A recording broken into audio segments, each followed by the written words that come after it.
Bienvenue dans le Hubcast, le podcast du Hub créatif de Charleroi Métropole.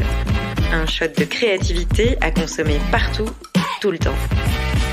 À chaque épisode, nous partirons à la rencontre d'un artiste, d'un artisan, d'un maker ou encore d'un entrepreneur qui dévoilera et décortiquera pour vous son processus créatif. Où puissent-ils leur inspiration? Comment développent-ils leur potentiel d'innovation? C'est un podcast au service de vos idées et de votre créativité. Bonne écoute. Bonjour à toutes et à tous pour ce nouvel épisode du Hubcast. J'ai le plaisir d'accueillir Jean-Yves Lonty. Bonjour Jean-Yves. Hello. Bienvenue dans ce podcast. Tu es le guitariste du groupe Fugu Mango que tu as fondé en 2013 avec ton frère Vincent. Depuis, vous avez électrisé les scènes belges et internationales sur lesquelles vous êtes passés. Votre style a un son un peu afro-pop électrique aux teintes 70s et 80s. Alors, avant de rentrer, Jean-Yves, dans le vif du sujet et de parler évidemment de Fugu Mango, j'ai une première question pour toi. Qu'est-ce que t'évoque le mot créativité? Pour moi, c'est la liberté. Pouvoir se retrouver vraiment devant une page blanche ou sur une plage déserte et de pouvoir aller exactement où tu veux, dans n'importe quelle direction, sans aucune barrière.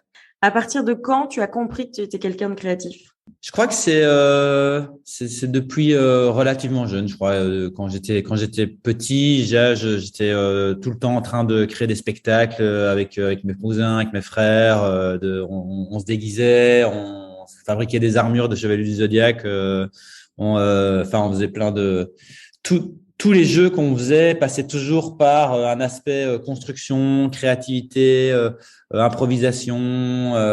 Et puis après, la musique est venue quand même se mettre assez tôt dans le process puisque j'ai commencé le violon à 6 ans. Voilà, ça a permis aussi de stimuler cet aspect-là de ma personnalité, quoi. Alors justement, tu parles de musique, de violon. Raconte-nous peut-être les débuts de Fugu Mango, du projet jusqu'à aujourd'hui. Voilà. Avec mon frère, on a un parcours un peu atypique parce qu'on a tous les deux fait des études d'ingénieur à l'UNIF qu'on a terminé. Mon frère, il a décidé d'aller étudier la musique de manière un petit peu plus sérieuse quand il a terminé Polytech. Et il est parti en Angleterre étudier la musique pendant 1 an à Leeds, au Leeds College of Music. Et quand il est revenu de là, c'était en 2007. Là, on s'est dit qu'il était peut-être temps d'essayer de faire un projet musical, mais un petit peu plus sérieusement que ce qu'on avait fait dans le passé. Parce qu'avant, c'était plutôt un truc entre potes où on faisait des petits concerts de manière très locale et confidentielle. Et lui, il avait acquis toute une expérience et un bagage là-bas qui nous ouvrait d'autres perspectives. Et donc là, on a commencé un projet qui s'appelait Bikinians, qui était un projet vraiment de rock 60s, assez inspiré. C'était un peu l'époque des Strokes et des Cooks et toute cette vague-là. Et donc, on était un petit peu là-dedans. Et puis, on a fait ça pendant 4-5 ans. On a bien tourné aussi, mais principalement en Belgique, en Wallonie. Et puis, on avait quand même beaucoup d'influences en tête. On arrivait difficilement à concentrer notre créativité justement et à vraiment à rester dans une veine comme tu dois souvent l'être quand tu veux être un artiste reconnu. Tu dois quand même tu dois avoir des marqueurs assez forts pour pouvoir être référencé clairement dans la tête des gens. Et nous, ça a toujours été un petit peu notre difficulté. Et donc, on avait tout un tas de morceaux qu'on essayait tout le temps de forcer un peu à inclure dans ce projet Rock 60s et qui marchait pas. Et donc, on s'est dit, au lieu d'essayer de tout mettre dans le même truc, on va plutôt créer un autre projet dans lequel on aura une toute autre liberté. Et donc, de là est venue la création de Fugu Mango. Donc, on s'est enfermé dans la cave pendant 6 mois, juste à 2. Et Vince s'est mis derrière la batterie et puis il a créé tout ce setup un peu particulier de percussion et de trucs qu'on avait récupérés à droite à gauche. Et moi, j'étais à la guitare et on faisait des grooves à 2 avec des idées. Puis on rajoutait des instrus, Vince mettait des voix et le projet est né comme ça. Alors justement, parle-moi un peu de votre processus créatif. Où est-ce que vous cherchez l'inspiration? Comment vous travaillez? Comment ça se passe, quoi? Ça vient quand même relativement souvent de mon frère qui adore se prendre des délires, des trips sur des morceaux qu'il a entendus, sur des grooves qu'il a entendus. Ça vient souvent de la partie un peu rythmique, percussive et qui stimule un peu, et qui lui donne une idée. Et puis moi, je m'occupe un peu plus de la partie harmonique et donc j'ai amené des couleurs sur ces rythmiques-là. Donc on se propose des trucs, on se met en studio et puis on écoute du son. Puis après on fait ça, c'est beaucoup plus récent, mais maintenant on fait beaucoup de sampling au départ de musique traditionnelle par exemple. On prend une petite boucle et on essaye un beat là-dessus, et puis on essaye de créer un morceau à partir de ça. Et puis après, on refait tout complètement. Ça va peut-être nous amener sur une piste complètement différente, mais ça nous permet d'avoir quelque chose une sorte de petite trame de fond assez claire, qui est une base de construction pour un morceau. Et puis après, on part en délire là-dessus et on compose un track qui nous représente bien nous, avec notre ADN à nous, mais en partant de quelque chose de déjà existant. Justement, cet ADN, comment tu l'expliquerais? Enfin, comment tu le définirais en quelques mots? En fait, à la base, il y avait pas, c'était pas clairement identifié. Nous, on faisait ça un peu par instinct. On avait des congas chez nous. On avait un peu quelques références de musique, je veux dire congolaise en tête. Ma mère est née là-bas et on a reçu un petit peu d'héritage de cette partie-là aussi. On a quand même pas mal voyagé. Mon frère, il est parti quelques fois au Maroc assez longtemps.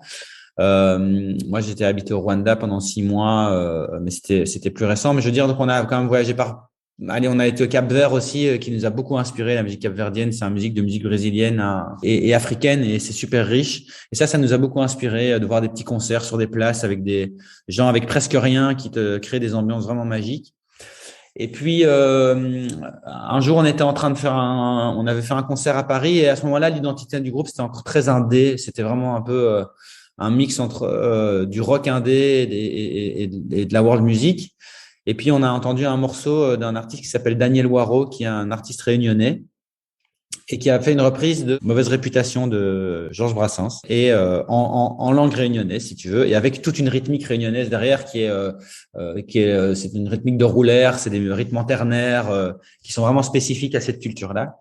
Et Vince, ça lui a complètement brillé la tête, et il est devenu passionné de cette musique, de cette culture. Et donc, c'est rentré de plus en plus dans la conception de nos morceaux. Et donc, maintenant, on essaye de mixer un peu ces univers-là avec nos influences à nous, plus traditionnelles, musique occidentale, ce qui donne le mix de Fugu Mango. Tu parlais tout à l'heure de ta cave, et là, il y a des gens qui nous écoutent, qui, à mon avis, se posent la question de savoir s'ils veulent se lancer, comment faire. Comment est-ce qu'on passe de la cave à une scène, à des concerts Ouais. Quels sont les conseils que tu pourrais donner maintenant avec le recul que tu as, l'expérience que tu as, peut-être les erreurs que vous avez pu faire aussi, parce qu'on en fait forcément, voilà. Je peux te donner un exemple vraiment très concret, c'est que avant de faire la première date live avec Fugu Mango, je crois qu'on a travaillé pendant 2 ans sur le projet de manière confidentielle dans notre cave avant de sortir quoi que ce soit. On a même enregistré un EP complet avec mixage studio et tout ça qu'on n'a jamais sorti, parce que quand on a eu terminé, on s'est dit c'est pas prêt, c'est pas bon, ça va nous desservir en fait. Et ça nous avait coûté très cher, plusieurs milliers d'euros. Et en fait, on l'a pas sorti, et on a préféré attendre un petit peu. On a continué à composer, et on a composé en quelques semaines 2 morceaux qui sont les 2 morceaux fondateurs vraiment du groupe. Il y en a un qui s'appelle Kylie's Dream et l'autre qui s'appelle Mango Chicks. Et qu'on a en fait, au lieu d'aller les enregistrer en studio, on les a filmés dans notre cave, enregistrés live avec juste une vieille GoPro, et on a enregistré nous-mêmes, on a remixé nous-mêmes, et on a mis ça sur YouTube. Et en fait, ça a vraiment été hyper vite remarqué. Et la première date qu'on a fait, c'était les Nuits Botaniques, première partie de Jungle à l'Orangerie. Alors, on avait déjà une expérience passée, donc on connaissait un petit peu de gens dans le réseau et tout ça, mais c'est pour te dire, 4 mois après avoir sorti ces morceaux, qui n'existaient même pas sur un support, qui était juste sur YouTube, on avait déjà un deal pour aller jouer à Dour, et puis on a commencé à faire plein de concerts à l'étranger. Il y a plein de gens, c'était vraiment très spécifique et très original, donc il y avait plein de gens dans des autres pays qui nous contactaient aussi, parce qu'ils disaient c'est quelque chose qu'on n'a pas chez nous, donc on a envie de vous faire venir, parce qu'on peut pas trouver un équivalent ici. Et donc ça, je crois que ça a été un peu notre force, c'est de proposer vraiment quelque chose d'alternatif et de nouveau. C'était à une époque, en 2013, où on parlait pas beaucoup d'afrobeat, de rythmes tropicaux, je veux dire le soca, tous ces morceaux comme tous ces grooves à la Despacito et tout ça, ça existait pas du tout dans le paysage musical. Et maintenant, c'est quelque chose de complètement standard. Je veux dire, un morceau sur 2 qui passe à la radio a un groove comme ça, intégré dans les morceaux. Mais à l'époque, c'était vraiment nouveau, c'était assez frais. Et donc, moi, ce que je donnerais comme conseil, c'est d'abord de vraiment travailler sur son matériel et d'être sûr que c'est cohérent et que c'est solide, quoi. Parce que si une fois que tu commences et que tu t'exposes, si c'est pas prêt, c'est presque déjà mort, quoi. Parce que tu vas avoir 2-3 mauvais retours et après, pour revenir encore de ça, pour passer au-dessus de ça, ça va être encore 2 fois plus compliqué en fait. Très bien. Mais tu dis que parfois aussi, une bonne vidéo enregistrée sur une GoPro et mise sur YouTube, ça peut aussi faire l'affaire finalement. Complètement, complètement. Ça dépend de ce que tu veux proposer comme projet.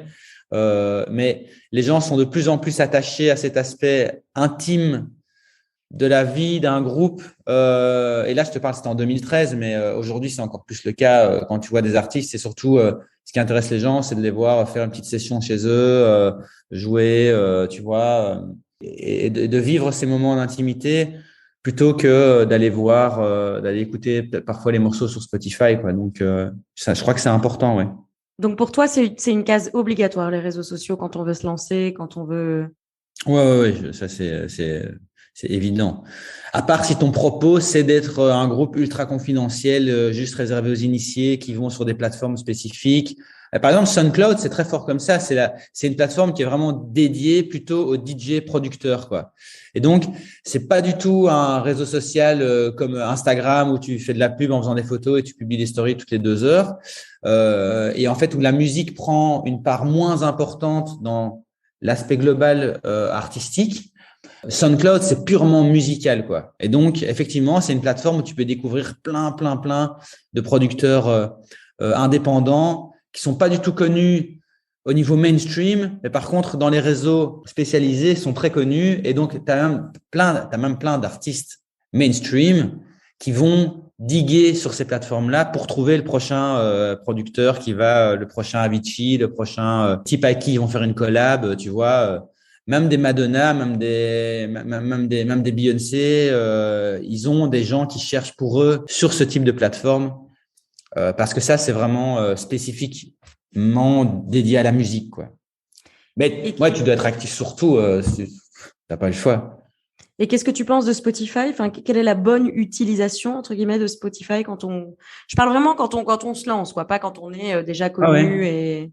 C'est un outil qui te permet de mettre ta musique sur le net. Maintenant, il est utilisable quand tu arrives à te faire playlister, quand tu arrives à être référencé. C'est toujours la même chose, en fait. C'est une question c'est une question de relais. Si tu es relayé par des gens qui sont influents, ben, ça va t'aider à augmenter ton nombre de streams, quoi.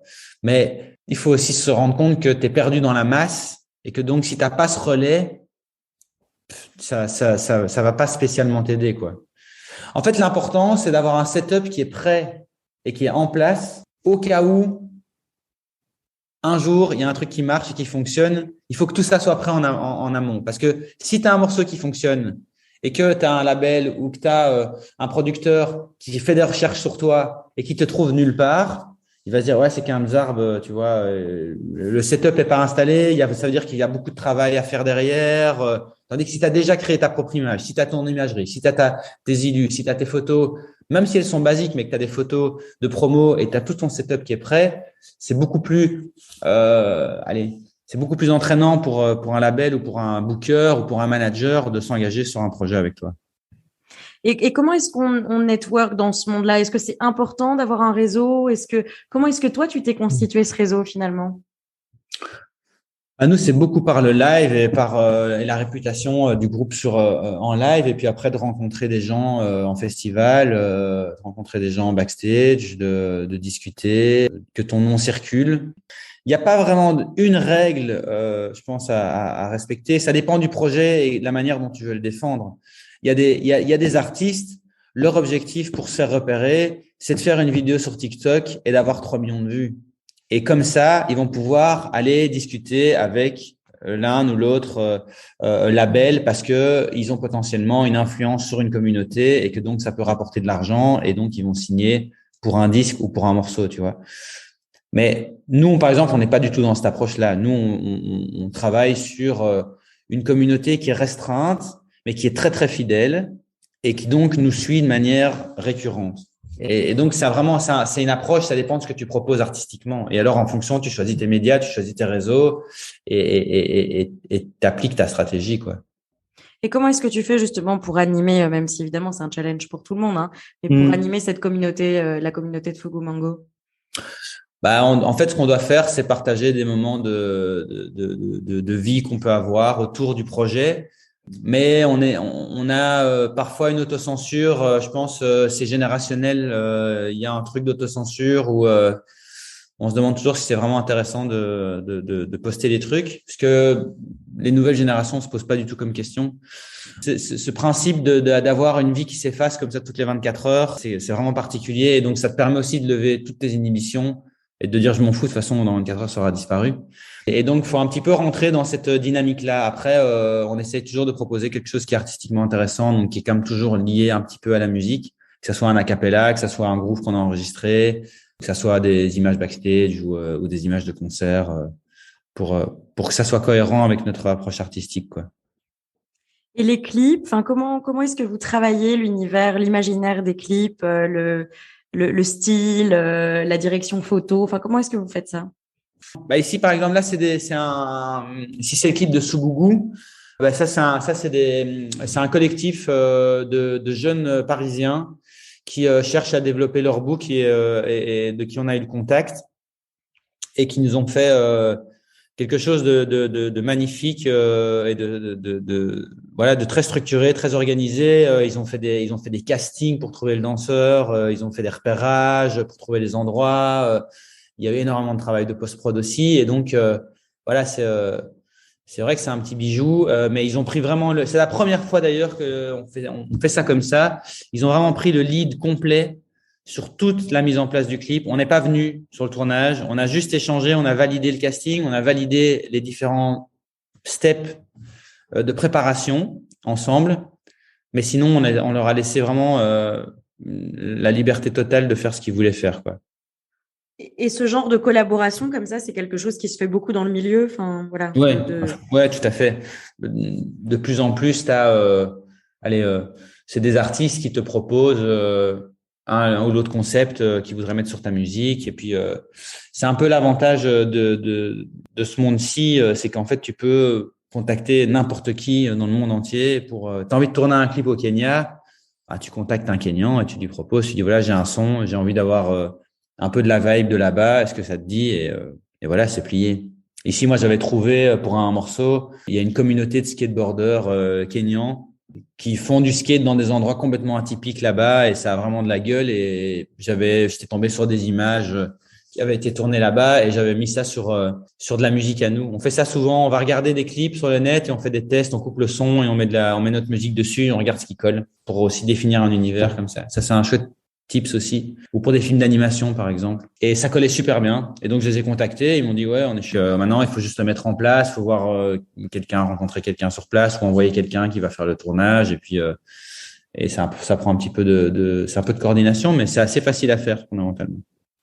Quelles sont tes inspirations dans le cinéma, dans la musique, peut-être dans la mode, enfin, qui sont peut-être les grandes figures ou une forme de mentor qui t'ont inspiré, façonné? Moi, quand j'étais jeune, j'étais complètement dingue du film Amadeus. Pour moi, Mozart, c'est le génie à l'état pur. J'ai toujours eu une fascination pour l'histoire de ce gars. J'ai lu plein de bouquins par après, mais je trouve que le film met ça très très fort en valeur. Cette folie, ce génie, cette anticipation, et ça m'a très très fort marqué. D'ailleurs, quand j'étais petit, je voulais être chef d'orchestre parce que je trouvais que c'était un peu la quintessence de la musique, de pouvoir mener une force comme ça de groupe, faire sonner ensemble plein d'instruments différents pour avoir quelque chose de très puissant. Et donc ça, c'était un peu un premier truc. Et puis après, Jimi Hendrix aussi m'a beaucoup marqué par la vie qu'il a eue, le parcours. Et puis voilà, c'est un guitariste incroyable. Maintenant, il y a d'autres sources d'inspiration. Il y a d'auteurs de bouquins aussi, voilà, qui m'ont marqué. Notamment Robert Kennedy Toole qui a écrit La Conjuration des imbéciles, qui a été vraiment un livre qui a aussi beaucoup marqué ma vie à un certain moment. Le livre met en avant en fait l'absurdité de la société, le problème que certains peuvent avoir à s'intégrer dans un monde qui ne leur convient pas. Je trouvais que c'était exprimé de manière très très drôle à la fois et à la fois très triste aussi, et donc ça m'avait vraiment marqué. Et donc voilà. Sinon, plus récemment, on est très large en termes d'écoute et d'influence. On écoute aussi bien Kendrick Lamar que voilà, que de la musique traditionnelle, comme je te dis. Donc non, il n'y a pas de limite. C'est ça le principe un petit peu pour moi de la créativité, c'est de pouvoir s'autoriser n'importe quel délire. Et Stromae dit la même chose d'ailleurs. Lui, il prend un trip sur un instrument et donc après, il va dire, OK, j'aimerais bien foutre ça dans une musique à moi. Voilà, il travaille avec des producteurs, il crée un morceau et il en fait quelque chose de personnel, quoi. C'est aussi ça la magie de notre époque, c'est de pouvoir se réapproprier presque tout, en faire et en faire quelque chose de personnel, oui. Qu'est-ce que tu évoques? Alors toi, t'es pas Carolo, hein, mais j'imagine que tu es déjà passé dans cette ville, que t'as peut-être, voilà, tu connais peut-être des Carolos. Ouais, bien sûr, plein de fois, on a joué à l'Éden. Eh ben voilà, donc vous avez joué à l'Éden. Ouais. Qu'est-ce que la ville t'évoque en matière de créativité? Quel est l'imaginaire un peu suscité par Charleroi? Quelle est ta vision par rapport à ça? Pour moi, c'est le genre de ville industrielle comme ces villes anglaises, comme Manchester, comme Liverpool, tu vois, où il y a à la fois une dureté de l'environnement qui en fait quelque chose de très particulier, et avec ce ring aérien, par exemple, tu vois, qui passe dans la ville, et ces usines qui sont vraiment implantées presque à l'intérieur de la ville. Et puis après, tu as une force créative de malade qui est un petit peu sous-jacente, une scène très indé, mais vraiment vivante. Et pour moi, c'est plutôt des zones qui sont en plein développement et qui ont pour moi un futur aller plutôt solaire par rapport à peut-être des villes plus établies. Peut-être, tu vois, des villes un peu bourgeoises flamandes du XVIIIe siècle, comme Anvers, qui seraient peut-être plutôt sur le déclin par rapport à ça, parce que elles vivent sur une histoire passée, quoi. Et donc ici, tu sens qu'il y a, il y a une énergie créative de ouf, quoi.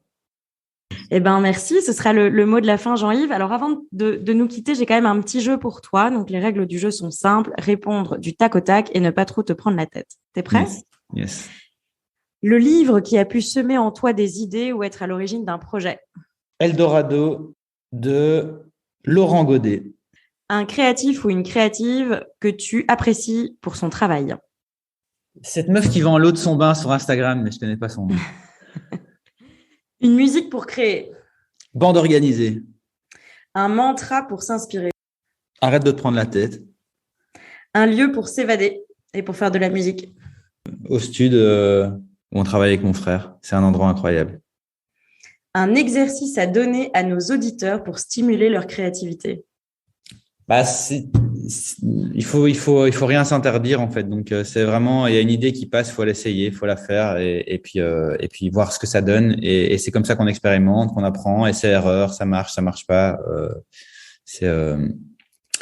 Pour moi, c'est ça la liberté. Eh bien voilà, ce sera le mot de la fin de cet épisode. Merci beaucoup Jean-Yves Lonty. Merci d'avoir répondu à nos questions. Et puis alors, on suivra de près l'actualité Frigo Mango. Merci. Bye bye. C'est la fin de cet épisode. Merci pour votre écoute. Suivez-nous sur les plateformes de podcast. Le UPC est un collectif d'acteurs au service de vos idées et de votre créativité. Et pour vous tenir au courant de notre actualité, rendez-vous sur notre site www.hub-charleroi.be. À très vite.